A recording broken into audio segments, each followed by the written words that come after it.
addict po kayo, yung pamilya nyo, kamag-anak nyo, choice nila yan. Yung nagbenta sila ng droga, choice nila yan. Yung naging drug lords and drug dealers sila, choice din nila yan.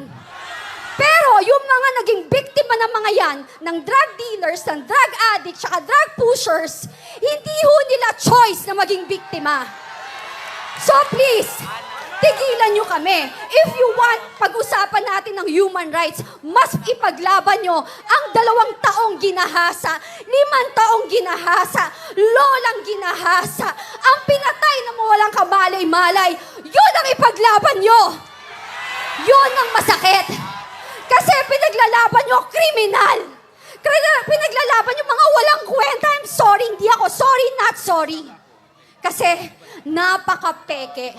This is not about human rights. This is a political assassination.